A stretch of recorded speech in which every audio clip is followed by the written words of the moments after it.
Hello everyone. So, first of all, I want to say thank you to China Bridge and SDN to bring this live, because this is amazing. I love it. It's the first time that this is happening in China, and I think it's a big thing. And another thing that I want to thank, people that I want to thank, are the organizers, so the volunteers actually, and Summer, first of all, who was working super hard for this. I know I did because she was really stressed, so thank you for that. But, yeah, good. So, no, later. No, I'm kidding. Let's go. So, I want to present myself because we're talking about design. We're talking about user centricity. We're talking about people in the end, right? We want to design. We're designers. We design for people. So I want to introduce myself to you, so that you know who I am. Who am I? I'm Giorgio. I'm coming from Italy. I studied design, product design, and then I changed to product services design, system design in Politecnico di Milano. I came in China for my master's degree in Tongji University. So I did the exchange with Tongji University. And yeah, after that, I joined a startup. After the startup, China Bridge. Actually, I worked with China Bridge for 2 years and a half. And then I decided to change to see what is it on the other side, from the consultancies to the big corporations. So I decided to join Bosch. But just to understand if we are aligned, I want to ask you, do you know Bosch? Do you know what Bosch does? Someone yes, maybe, someone no. Normally, when I ask this question, a lot of people tell me that Bosch is known to do power tools. At least in Europe, is known to do power tools. If you don't know, I'm telling you. Other people might know Bosch for stuff like this, it's like fridges, so home appliances. Both these type of products are products that are designed and thought for end users and consumers, or yeah. This means that our type of business they're going in the B2C direction. But then actually 60% of the Bosch business is focused on car components. Car components for OEMs. So we do a lot of different components for pretty much all the OEMs on the market. That's extremely interesting from the design perspective, because gives a completely different look to the service design and design work. Because this is a B2B business, it's a completely different type of work and a different way to approach the project. Just to give you also an idea of what Bosch is today, I want to give you some numbers. These numbers are not as interesting because I want to show you how much money Bosch makes and all this stuff, but because behind these numbers, in order to make these numbers, we need to have this amount of people, almost 400,000 people spread all over the world. This means that there's people in America, South America, Europe, Africa, Asia, Asia Pacific, Australia, everywhere in the world. This means that there's a lot of cultures, a lot of different people that have to work together in order to bring forward this company. This is a big challenge. It's a very big challenge, and especially because this company is very old, is almost, actually more than 100 years, so has a strong history. And also is a German company, so sometimes it's very hard on processes and stuff like that. But a few years ago, the CEO of Bosch decided to change the company culture towards this. They said Bosch, from now on, will be Bosch invented for life. Invented for life means a lot of things. It doesn't mean technology invented for life, doesn't mean products invented for life, but means invented for life in general. This means that from that moment on, everything that comes from Bosch was changing in order to arrive to this vision, towards this goal. This means working in Bosch, the process in Bosch has to go to this in the direction in this direction, and also of course the products that go to the market, and also the relationship with our clients, for example. Everything has to go in this direction, and that's the reason why Bosch UX was created. Bosch UX is the department where I work. Works pretty much like an agency. We work for all the different divisions, like you saw before. And there's a lot of different people working in this department, but mainly are designers. Here in Shanghai, we have a rather small team, I would say, all designers. Me, I'm the senior service designer, but then we have product designers, interaction designers, user researcher, strategist. But we all work like to create, basically, to try to focus ourselves in to reach this goal. And the way we do this are two main things. We do projects and enabling.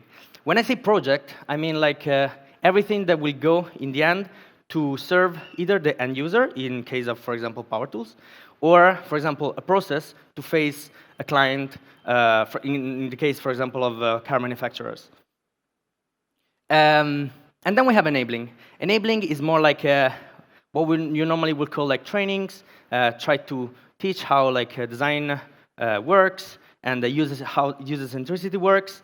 But the interesting thing is that what I do, service design, so the side of in the side of projects, it's an interesting topic because Bosch is not used to make services, or not a lot of services, especially for some business units.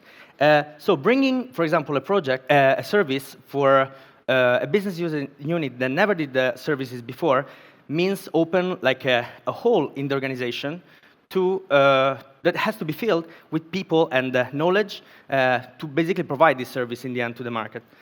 So when we create a project for a specific business unit, we need to look at the market from one side, and at the same time look at the inside and try to bring the project to live, thinking about the end user, but also the people that will bring basically this service to life. So that's extremely important. But today, I'm mainly here to talk about the enabling part in a way. The way we do this, there are three main things that we try to focus on all the time. And the first thing is what we call break the silos, the collaboration. I'm not like a particularly fan of visualizations like this, because I want to put some meaning behind it. Here you can see like you have the user part, the business part, technology side, and of course, Bosch is extremely strong in technology and business, and we bring like the user perspective. And we try to hit the sweet spot with it. But why is so important to have such a huge corporation that can bring these people together? And I want just to make like a small example that is not related to Bosch, but I think it's super powerful, and also because it just happened. Last week, there was a big scientific news. It was the discovery of, or the picture of a black hole. I'm particularly like into like physics and astrophysics, and I think the most interesting part about it, apart from the scientific part, was how they came up with this picture. They had like a lot of different radio telescopes around the world, 8 actually, and they had to put together like a team of hundreds of people to work together for years to make one single picture. So this is extremely interesting because without the collaboration of different cultures, different people for a long time with the same scope, this will never be possible. And we are talking about something that was basically just an idea of a crazy guy 100 years ago. So it took like 100 years and the collaboration of a lot of people to do that. So that's the reason why it's extremely important to do this in a large corporation like Bosch. Second thing, create new environment. We can create collaboration, but if we don't have the right environment inside the corporation to enhance and foster this collaboration, in the end, this will never work. So that's the reason why we work a lot using service design methodology, design thinking, to build new spaces in Bosch. Actually, this is our office, and we designed it ourselves, also to show to Bosch that like if you design things yourself, you can also spend less money because you create stuff that are relevant for the people that we work in this space. So that's the reason why we created this, and and we are actually doing this also for other departments right now again, to foster this collaboration. So this is the second point. Third point is the approach. So we saw today, yesterday and today, double diamond, many different ways to create this process. So here basically is the design thinking process, visualized in a different way, but is pretty much like what we all know, I guess. Why this is important? I think it's not important the process itself. The important thing is what the process brings. I will give you another example. This is more for my personal experience. I did a project in Africa last year. I flew to Germany with a team of 20 engineers. And the first day when I arrived, I asked, so what is the value proposition? What do we want to do for the people there? And they start to tell me, like, they start to show me this Excel with a lot of like KPIs and stuff like this. And I was like, okay. What do we actually want to provide to them? And they were keep on telling me about like these technology features and stuff like that. Then we went to Africa. We started user research. We went in houses of people. We went to talk to people. And suddenly, like, I could feel that everything was changing also for the engineers. They were stopped to thinking about technology. They were stopped to thinking about like the way they were developing things before. And they were start to thinking about people. And when we came back, everything was completely different.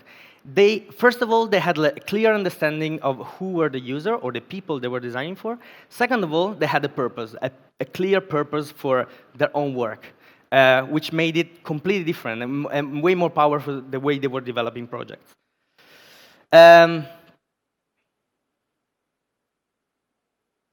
No? Okay. But today, I want to talk about like another thing. So those are the three things, the three main topics that we take care for. But I want to talk mainly about like how do we change the management. So the second side of our role, not the project side, but the change of the company. So last year, 2 years ago, the top management came to us and asked us to create an event that bring together all the change forces of Bosch, which are us, so the UX experts. But then we have also agile methodology and continuous improvement, which are all like different areas of Bosch. They are trying to push for the change. And they ask us, okay, we want you to create a single event to foster these things together. And we said, okay, change can be a lot of things. Like you see now, is an empty word. We will do it, but we want to make it relevant. In order to make it relevant, we want you, so the management, to do it with us, and we will drive it. And in order to make it relevant, we want to do something that for us is normal to do, or make it human-centered. In order to make it human-centered, we said, like, okay, we need to start to understand who are the people that will come there. Who are the people that want to do innovation and why? Who are the people that do user experience? And what are the problems? Not just like in terms of work, but also like what are the reasons why maybe sometimes they cannot do their job? And so basically, we start to map out a lot of people in Southeast Asia that could be like interesting users for us. So basically, we were starting to do a service design project. We start to do user journeys of these people. We start to do interviews. We start to do a lot of different activities that normally are done in service design projects to create the right and relevant event for these people. So what we did is to synthesize all these insights and understand like that the main thing that was missing at that time was an alignment between all these people. And other than the alignment, there was other smaller topics, but the alignment was one of the biggest things. So we created like this kind of super long journey where in the end there was the word change. But the first touch point was this first event. And we designed the event, we zoomed in the event, and we create all the touch points in the event in order to make it meaningful for them. So we understood that basically the knowledge was there, they had to basically release. In order to release, we had to give them basically create with them, co-create with them the end goal, and understand what were the smaller topics that we need to cover in order to unleash the transformational power. So in order to do that, we want to create basically a Bosch change agent. Every single person of Bosch in that meeting would have become the change agent that will expand later this attitude or this culture to all the others. So we did this workshop. It was one-day workshop, the full day with all the top management from APAC area, so Asia Pacific, and some from Europe. We created like a different space. We created a different way to work. We had a lot of people that collaborate cross-functional and cross hierarchy. And we reached like all the goals that we want to have. We had like a general alignment of what it was like in the end the goal of these people, and we also asked them to create like something for that day, which was like a schedule of the next 2 months basically, where they had to clear state what were the action points to bring this change forward. And then we mapped them and we helped them, like for example for ourselves was about like the UX topic, so give them support for every time they had like any problem on anything. And we're still working with this project because, of course, this is something that doesn't end like this. I told you at the beginning it was a long journey. This was just the first touch point, and we designed also the other things. But at the beginning, we had to start from the first touch point, from this first event. So what we arrived in that day was not change, but was the first bit of change. And the strongest thing was the alignment, the clear alignment between everyone, and the willingness to bring forward this change from the perspective of every single people in that room. So why service design then is so powerful for a large corporation like Bosch, and not only for Bosch? There are two, in my opinion, two main aspects of service design. One aspect is the flexibility of design thinking. Design thinking can be applied to everything. Does not have to be, it's not a process in terms of like, you don't have to know the process step by step. It's not about that. You need to know what you have to do. Discover things, understand things, and try to create things. Creating with your hands somehow, visualizing things. But you need to be able to destroy the process, recreate the process every time you need to do a project. And the second thing is the fractal nature of service design. Service design has a specific like focus point, in my opinion, which is the capability to see things in long term, but then zoom in and design the specific touch point, which makes it extremely interesting and powerful for cultural change. And not only for that, of course, but in this case, was mainly for that. So yes, that was basically it. I would like, again, to thank you, and I would like just to take this last 10 seconds to say that like would be awesome if this crowd, this amazing crowd today, will be continuously like talk to each other to create what we try to do in Bosch somehow, a big think tank to bring forward this topic, and for every company, for every startup, for every small designer, to know new things, how it works in China, how it's different from Europe, and how we can create new things to bring forward innovation and the future in a way for the next generations. So, yeah, thank you.